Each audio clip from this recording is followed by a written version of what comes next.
Morning, Abotai.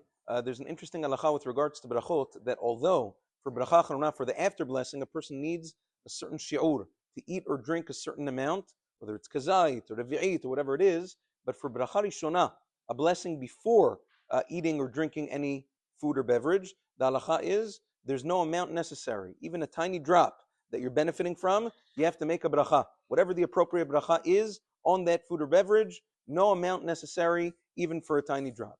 Now there is one exception. The Gemara says in Masechet Berachot, Daf Yudalet Amud Aleph, the Gemara says that when a person just wants to taste a food in order to see how it is, does it need more spices? Is it good?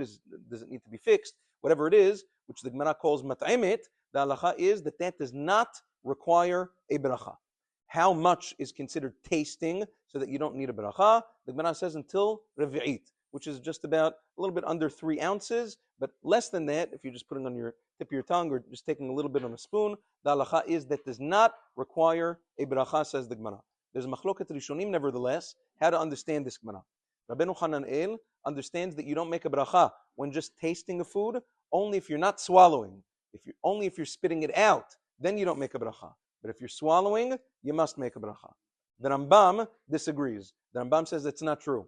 He says mifurash that even if a person's swallowing when he's tasting, the halacha is the Chachamim did not require bracha for this kind of tasting, which is not eating. Although the Tashbetz wants to say that the Rambam holds like Rabbeinu Hananel, Marana Bet Yosef says very clearly that they're arguing, and the Rif holds like the Rambam, and therefore Marana Shulchan Aruch rules in accordance with the Rif and the Rambam against Rabbeinu Hananel and says that if a person is tasting any food just to see how it tastes, if it needs more spices, whatever it is, and it's under a revi'it, the halacha is even if he's swallowing, it does not require a bracha. However, Maran Zechron Bracha writes that in order to avoid all doubt, if a person wants, this is the best thing to do, to think before he tastes. He knows, give or take how it tastes. He should have kavanah to enjoy. Whatever he's putting in his mouth now, he wants to enjoy, and in that way he'll be able to make a bracha, according to all opinions, when he swallows.